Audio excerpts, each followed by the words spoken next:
Hallelujah! Isa pong mapagpalang umaga po sa bawat isa.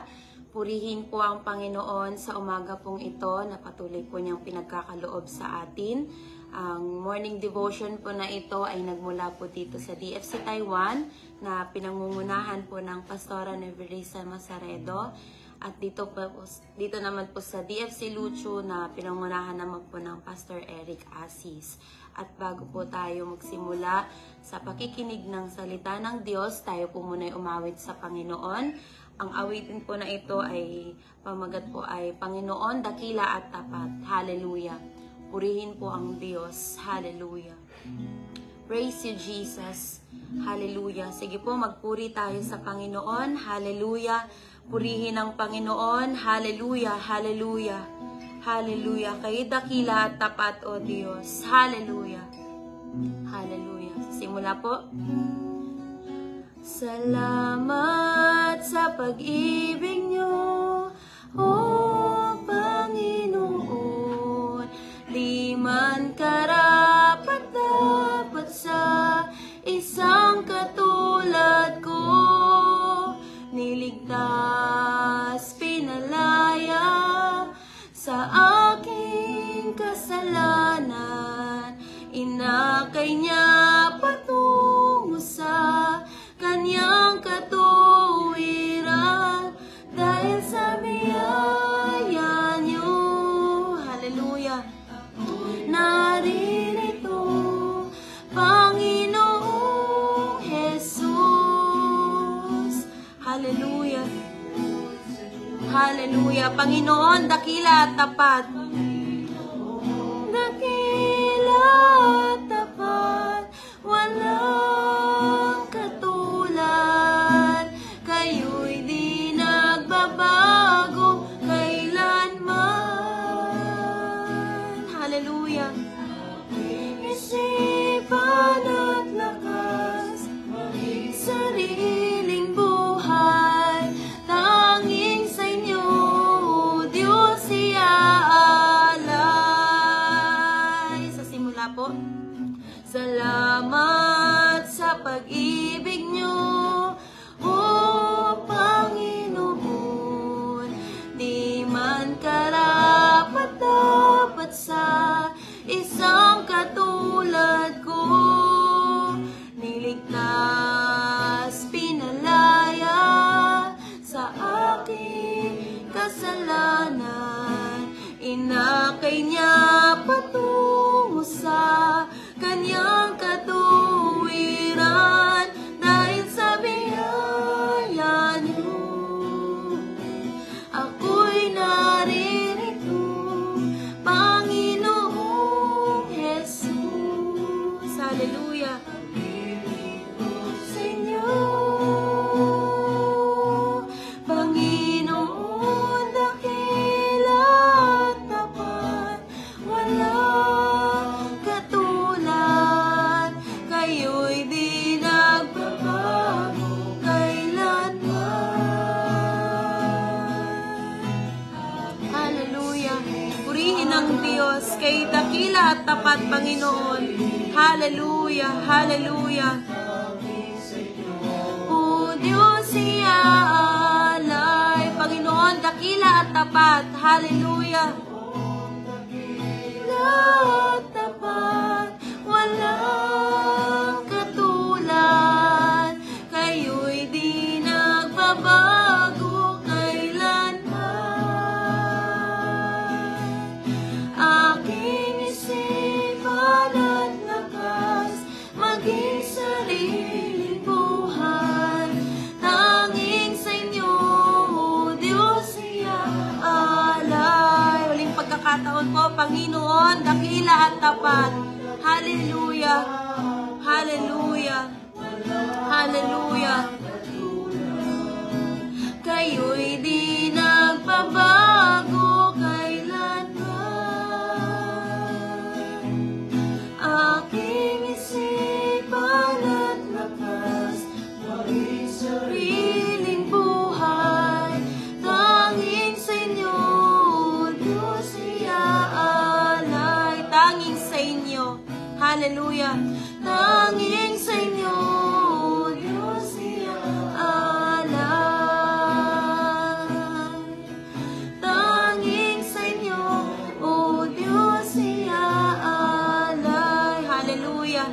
Hallelujah. Sige po tayo magpuri sa Panginoon. Purihin kayo, O Diyos.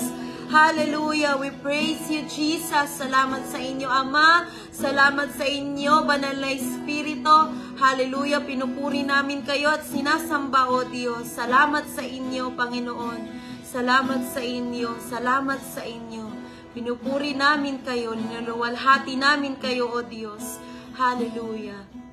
Hallelujah. Salamat sa inyo, Panginoon, sa umaga pong ito. Dalangin po namin, O Diyos, ang morning devotion po na ito.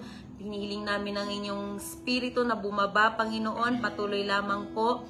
Nagabayan po ninyo ang bawat isa sa amin, lalo tigit, Panginoon, sa magsasalita. Panginoon, patuloy na ang karunungan na nanggagaling sa inyo, O Diyos. Patuloy po niyo pagkaloob po sa Kanya. At sa makikinig, Panginoon, ang kaunawaan na makalangit, O Diyos, patuloy po naming hinihiling. At Panginoon, patuloy po na ang Espiritu na bumaba, ang patuloy na kumilos, Panginoon. Salamat po sa inyo, O Diyos, sa inyo po lahat ng papurit pagsamba, sa pangalan po ng Panginoong Jesus. Amen. Hallelujah. Tinatawagan ko na po ang magsasalita po ngayong umaga na si Brother Joey Medalla.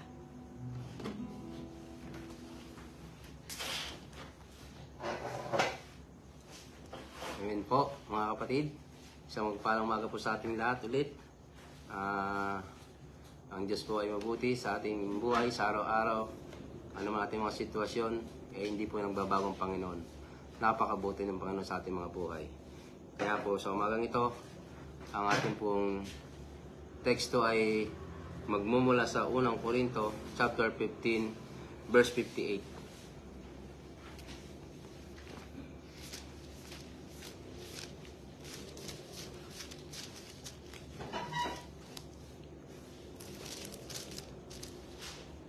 Sabi po rito sa unang Korinto, chapter 15, verse 50, sabi rito, kaya nga mga minamahal na kapatid, magpakatatag kayo at huwag manghina sa inyong pananampalataya, magpakasipag kayo sa gawain ibinigay sa inyo ng Panginoon, dahil alam ninyo na hindi masasayang lahat ng ang mga paghihirap ninyo para sa Kanya. Tayo mananalay sandali. Hallelujah, Lord Jesus. Salamat po, Ama. Salamat po, Diyos, sa umagang ito. Patuloy na hinihiling namin ang pagsama ninyo ng Espiritu sa buhay ng bawat isa. Ang gawa ito, Panginoon, ay walang kabuluhan kung wala po ang inyong pagsama. Salamat po sa umagang ito. Napakabiyaya niyo po sa buhay ng bawat isa. Hindi po kayo nagkukulang, O Diyos. Sapat po ang biyaya niyo para sa lahat. Ano man po ang mga sitwasyon, mga pinagdaranan ng bawat isa. Nagpapatuloy kami, Panginoon. Dahil ang inyong pag-ibig, Panginoon, ang sumasagana sa buhay ng bawat isa. Maraming po salamat po, O Diyos, sa umagang ito. Patuloy na kayo ay tinataas sa aming mga buhay, O Diyos. Salamat po, Ama, sa inyo pong papuri at pagdakila. In Jesus' name we pray. Amen. Sige po, babasahin ko muli. Sabi rin po sa ating teksto, sabi rito, kaya nga mga minamahal na kapatid, magpakatatag kayo at huwag manghina sa inyong pananampalataya, magpakasipag kayo sa gawain ibinigay sa inyo ng Panginoon dahil alam ninyo na hindi masayang ang mga paghihirap ninyo para sa Kanya. Ito pong unang Korinto chapter 15 verse 58 ito po ay sulat ni Apostol Pablo para sa mga mananampalataya sa mga taga-Korinto na nasabi rito na ni Apostol Pablo na magpakatatag kayo sa inyong pananampalataya at huwag kayong manghihina dahil alam naman natin na dumarating sa mga tao minsan na talagang panghihina, mga pagtitiis. Kaya sinasabi rito na huwag kayong manghina sa inyong pananampalataya. Lakasan nyo ang inyong loob. Huwag nyo iisipin na ang buhay ay masasayang at ang ginagawa nila ay para sa Panginoon ay hindi masasayang. Tunay na ang lahat ng ginagawa po natin sa paglilingkod natin sa Panginoon ay hindi po masasayang. Alam naman natin alam po natin na sa pagsunod natin sa Panginoon ay hindi po talaga madali. Marami po talaga tayong titisin, marami po talaga tayong sakripisyong pagdaraanan. Kaya, ganun din po sa atin sa mga naglilingkod sa Diyos, huwag tayong panghinaan ng loob. Magpatuloy lang po tayo sa ating pananampalataya, sa ating pag-asa na ibinigay sa atin ng Panginoon. Lahat po talaga to ay hindi masasayang. Lahat ng ating pagpapagal para sa Panginoon ay hindi po masasayang. Ating mga ginagawa para sa Panginoon, wala pong masasayang. pagdating sa ating paglilingkod sa Panginoon. Kaya nga po, ulitin ko sa pagsunod natin sa Panginoon ay hindi po talaga madali. Marami po talaga tayong pagdadaanan na nahirap, marami po tayong kailangang isakripisyo para sa pagsunod natin sa Panginoon. Saan man tayo, kaya nga ano man ang ating mga pinagdadaanan, lagi nating iisipin na panghawakan natin yung mga pangako ng Panginoon sa atin. Huwag tayo susuko sa ating pananampalataya. Kung pasuko ka na, isipin mo yung bagay na ginawa ng Panginoon sa buhay sa buhay natin. Lagi natin tatandaan yung isipin natin na dakila ang pag-ibig ng Panginoon. Kaya nga sinasabi po doon sa Josue chapter 1 verse 9.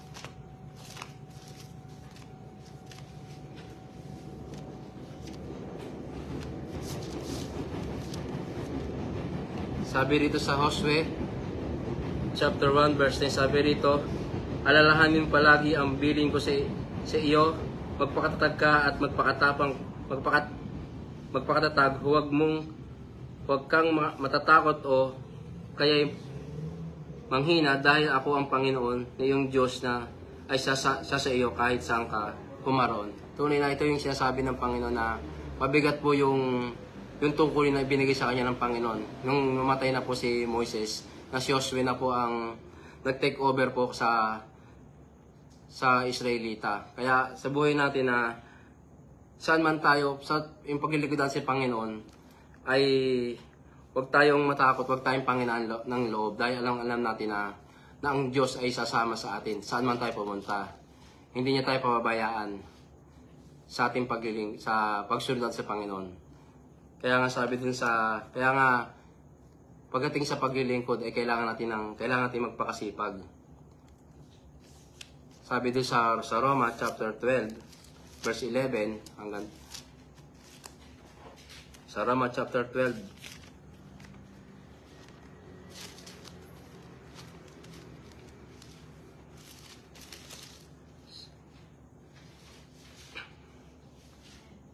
sabi ito sa Roma chapter 12 verse 11 hanggang 12, sabi rito, huwag kayong maging tamad, kundi magpakasipag kayo at buong pusong maglingkod sa Panginoon.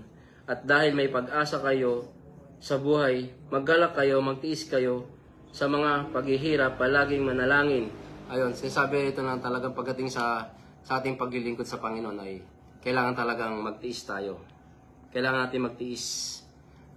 Kailangan natin magalak. Sa paglilingkod natin ay kailangan tayong magalak. Kaya magpakasipag tayo sa tungkulin na binigay sa atin, sa gawain na binigay sa atin ng Panginoon. Huwag tayong maging tamad. Kaya sabi dito na huwag tayong maging tamad sa binigay sa atin na tungkulin ng Diyos at maglingkod tayo ng buong puso at na may kagalakan. Talagang pag maglilingkod tayo sa Panginoon, pag maglilingkod tayo, kailangan talaga natin meron tayong kagalakan sa ating puso at buong puso tayo naglilingkod sa Panginoon. Hindi yung napipilitan lang. Hindi yung kung sinabihan ka lang ng pastor, diba? Sinabihan ka ng pastor na gawin mo to, hindi yung napipilitan. Kaya kailangan yung paglilingkod natin ay buong puso. Ginagawa natin to para sa Panginoon, hindi para sa tao. Kaya nga sabi dun sa Salmo 100 verse 1 to 2.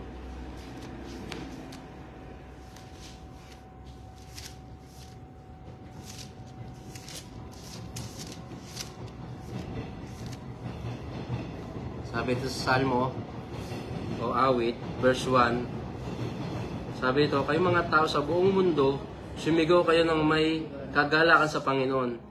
Paglingkuran niyo ng may kagalakan ang Panginoon, lumapit kayo sa Kanya at umawit sa tuwa. At talaga namang sinasabi dito na paglingkuran natin ang Panginoon ng buong puso, ng may kagalakan. Sinasabi doon na paglingkuran natin ang Panginoon ng may kagalakan, kaya masarap po talagang maglingkod sa Panginoon. Ano man ang sitwasyon na pinagdaanan natin, magalak tayo. Dahil alam natin na mayroon tayong pag-asa sa Panginoon. Kaya huwag tayong panghihinaan ng loob. Magpatuloy lang po tayo sa ating paglilingkod. Dahil talagang hindi masasayang ang lahat ng ginagawa natin. Lahat ng pagpapagal natin, lahat ng pagpapaglilingkod natin sa Panginoon ay hindi masasayang. Hindi mawawala ng kabuluhan ang lahat ng ito. Pagdating sa Panginoon, ang lahat ng ginagawa natin ay may kabuluhan. Kaya, ano man ang sitwasyon natin sa ating mga buhay, ano man pinagdaraanan natin, hindi natin alam kung ano mga, ang iba po sa atin may talagang, may iba't ibang sitwasyon na pinagdaraanan. Hindi naman po natin alam kung ano ang, may kanya-kanya po tayo mga sitwasyon sa buhay na pinagdaraanan. Kaya, huwag tayong panghihinaan loob. Magpatuloy lang po tayo sa ating pananampalataya. Hindi talaga tayo iiwanan ng Panginoon. Sasamahan niya tayo saan man tayo magpunta. Dahil ang Diyos ay nangako sa atin. Kaya nga sabi dun sa Efeso chapter 6,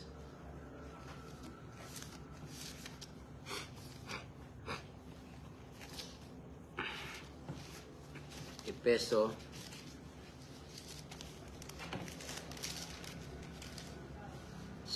chapter 6 verse 6 sabi rito, sa Efeso chapter 6 verse 6 sabi rito, Huwag ninyo itong ng kasulubong, hindi dahil nakatingin sila para sila'y malugod, kundi dahil alipin kayo ni Kristo na gumagawa ng kalooban ng Diyos. Maglingkod kayo ng may mabuting kalooban, na para bang ang Panginoon mismo ang pinaglilingkuran ninyo, hindi ang tao. Alalahanin ninyo ang kagatipalaan ng Panginoon ng bawat isa sa inyo sa ginawa niya mabuti, maging alipin man siya o hindi. Sabi rito na maglingkod tayo ng kusang loob, hindi yung napipilitan lang. For example, sa trabaho, gumagawa ka lang kung nakikita ka lang ng boss. Di po ba? Kailangan talaga, kahit hindi tayo nakikita ng ating mga boss sa trabaho, gumagawa tayo. Hindi tayo nandadaya. Kaya kailangan natin iisipin na pag tayo magtatrabaho, isipin lagi natin na para sa Panginoon lahat ng ating ginagawa, hindi para sa tao. Kaya lagi nating isipin, tatandaan na ang Panginoon lagi ang pinaglilingkuran natin. Kahit sa church, pag naglilingkod tayo, pag inutusan tayo, sumunod tayo, isipin lagi talaga natin na ang Panginoon ang ating pinaglilingkuran, hindi ang tao. Kaya lagi tayo maglingkod sa Panginoon. Ang kailangan talaga natin para makasunod tayo sa makapaglingkod tayo sa Panginoon ay yung meron tayong a willing heart. A willing heart to serve God. Meron talaga tayo kailangan ng a willing heart. Yung puso na handang maglingkod sa Panginoon. Kaya maglingkod tayo sa Diyos na may takot. Kaya sabi din sa unang Samuel. Unang Samuel chapter 12 verse 24.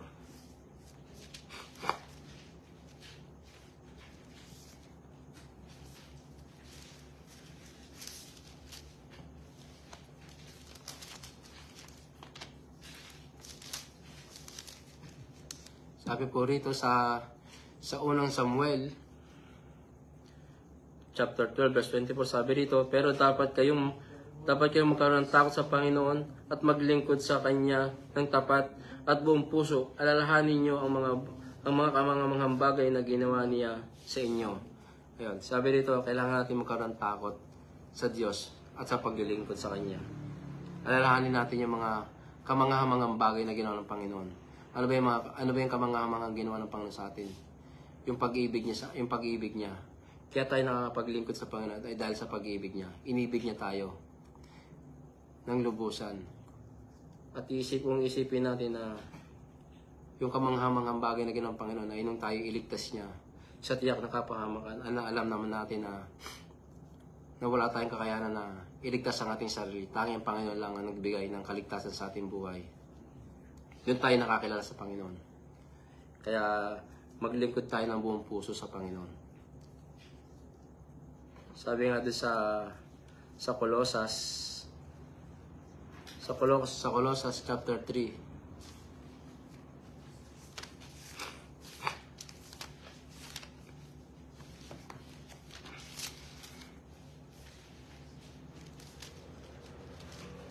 Sabi dito sa Colossus chapter 3 verse 23 hanggang 24, sabi rito, anuman ang gawin nyo ito ng buong katapatan na parang ang Panginoon ang pinaglilingkuran nyo at hindi ang tao.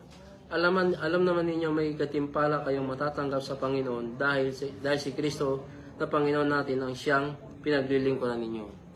Kaya siya sabi ulit dito na yung ating gagawin talaga ay gawin natin para sa ano man ang ating gagawin natin to ng buong puso. Gawin natin to para sa Panginoon. Kaya kung ating iisipin, kung ating titignan kung bakit nagtagumpay ang mga mananampalataya noong unang panahon, ay naglilingkod sila na may kagalakan. Na kahit ano man ang sitwasyon na pinagdaraanan nila, hindi sila sumusuko, hindi sila bumibitaw. Nagpapatuloy sila sa kanilang paglilingkod sa Panginoon. Dahil alam nila na may gantimpala sila na matatanggap pagdating ng panahon. Alam nila yung gantimpala na matatanggap nila ay yung makasama sila sa bayan na langit. Yung magkaroon sila ng buhay na walang hanggan.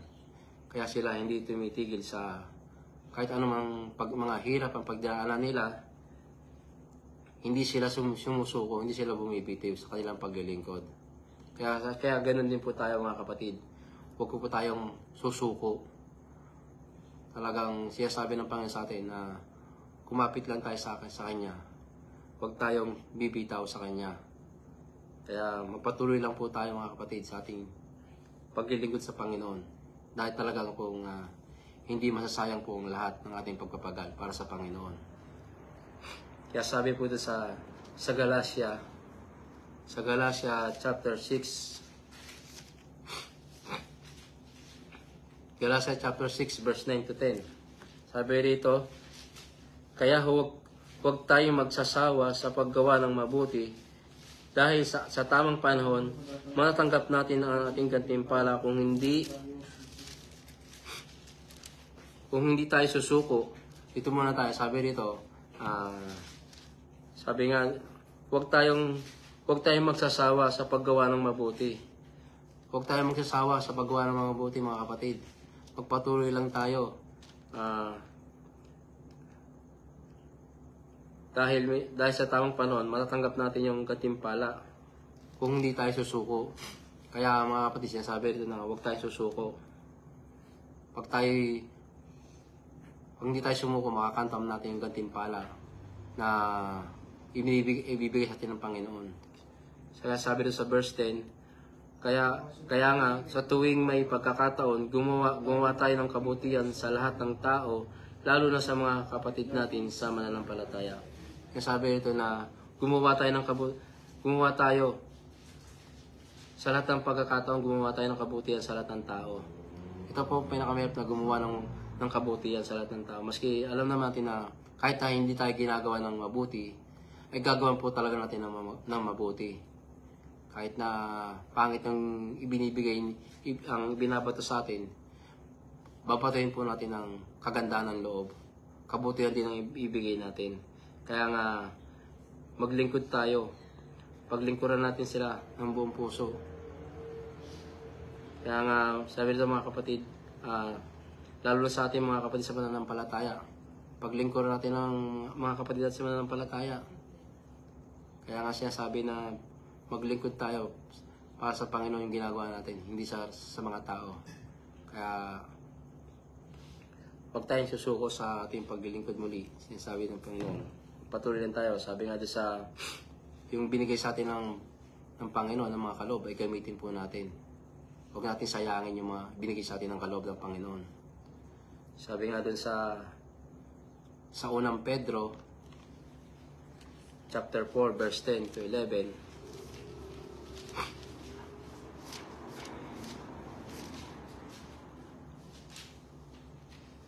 Sabi dito sa unang Pedro, chapter 4, verse 10 to 11, sabi dito, binigyan ng Diyos ang bawat isa sa atin ng kaloob. Gamitin natin ito para sa ikabubuti ng lahat bilang mabubuting katiwala ng iba't ibang kaloob ng Diyos. Ang binigyan ng kaloob sa pangaral ay dapat mangaral. ng salita ng Diyos, ang binigyan ng kaloob na para maglingkod ay dapat maglingkod ayon sa kanyang ibinigay na sa kanya ng Diyos upang papurihan ang Diyos sa lahat ng ginagawa natin sa pamamagitan ni Jesucristo, makapangyarihan siya at karapat dapat purihin magpakailanman. Amen. Kaya ang sabi rito, binigay sa atin na tayo po ba ay mabuting katiwala ng Diyos. Kung tayo mabuting katiwala, gamitin po natin yung mga kaloob na binigay sa atin ng Panginoon. Kung binigyan tayo ng Panginoon sa pangaral ng salita ng Diyos, mangaral po tayo. Kung binigyan po tayo sa paglilingkod sa paglilingkod, gamitin po natin yung kaloob na binigay sa atin. Kung ginagamit ka ng Panginoon sa paggigitara, sa pagtugtog, sa pag-awit, gamitin po natin, ipagamit po natin sa Panginoon. Huwag po natin sayangin yung binigay na kaloob sa atin ng Panginoon. Kaya nga, kahit yung ibang mananampalataya, ginagamit talaga nila ang kanilang mga buhay sa pangaral ng salita ng Diyos. Ginagamit po nila. Kaya nga, huwag po tayong panghinaan ng loob. Magpatuloy lang po tayo. Dito po tayo magtatapos sa ikalawang Timoteo, chapter 4. Dito na po tayo magtatapos sa ikalawang Timoteo, chapter 4, verse 6.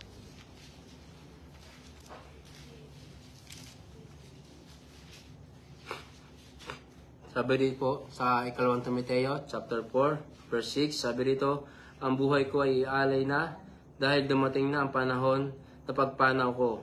Puspusan ako nakipaglaban sa paligsahan, natapos ko ang dapat kong takbuhin, nanatili akong tapat sa pananampalataya at ngayon ay may nilaan ang Diyos sa akin na korona ng katuwiran. Ibibigay ito sa akin ng makatarungan ng Panginoon sa araw ng paghuhukom niya, at hindi lang ako ang bibigyan kundi ang lahat ng nananabik sa pagbabalik ng Diyos. Ito po yung sa tagpo na kukunin na po ng Panginoon ang buhay ni Apostol Pablo. Sabi niya rito na natapos niya lahat ang kanyang takbuhin, ang kanyang, kumbaga sabi rito na yung pinapagawa sa kanya ng Panginoon ay natapos niya. Tinapos niya ng may pananampalataya na buong puso niya natapos yung pinapagawa sa kanya ng Panginoon. Hindi siya sumuko. Kahit alam naman natin na marami siyang hirap na pinagdaanan sa kanyang paglilingkod. Hindi siya sumuko. Nagpatuloy siya sa kanyang pananampalataya. Kaya nga siya sabi ito na kung tatanungin ko po kayo mga kapatid ko, kayo po ba ay nananabik sa pagbabalik ng Panginoon? Kung tayo po ay nananabik, huwag po tayong susuko sa ating pananampalataya. Magpatuloy po tayo. Ano man yun po yung ginawa ng Panginoon sa atin, huwag po tayong susuko. Kung ano po yung binigay sa atin na nagawa ng Panginoon, yung tungkulin na binigay sa atin ng Panginoon, ay gawin po natin ng buong puso. Huwag po tayong bibitiw sa ating pananampalataya. Kaya nga sabi rito, pagdating ng panahon, sa pagbabalik ng panahon, yung mga nananabik sa pagbalik ng Panginoon ay bibigyan ng buhay ng walang hanggan. Sa pagbalik niya ay makakasama niya tayo sa kanyang bahay na langit. Kaya sa pagdating ng Panginoon, huwag tayo susuko. Magpatuloy lang po tayo. Kung sa pagdating ng panahon ay sumuko ka, ay wala. Mahirap po mga kapatid. Kaya huwag tayong tatalikod sa ating pananampalataya po. Magpatuloy lang po tayo kung anong po ang ating mga sitwasyon sa buhay. Talagang ang Panginoon po ay mabuti sa ating buhay. Kaya huwag kang susuko, Panginoon. Huwag kang susuko mga kapatid. Dahil ang Panginoon ay hindi tayo sinukuhan kahit kailan. Kaya magpatuloy lang po tayo. Kaya sa umagang ito, ang naisin ng Panginoon, sabihin sa atin na magpakatatag tayo sa ating pananampalataya, huwag tayong panghihina ng loob. Dahil talagang Diyos ay mabuti sa buhay ng bawat isa. Kahit anumang sitwasyon, ang Panginoon hindi nagbabago sa buhay ng bawat isa. Palagi siyang gumagawa sa ikabubuti natin. Pangit man o hindi, talagang tayo ay magpatuloy sa Kanya. Sa umagang ito, tayo manalangin sa umagang ito. Salamat po, Diyos.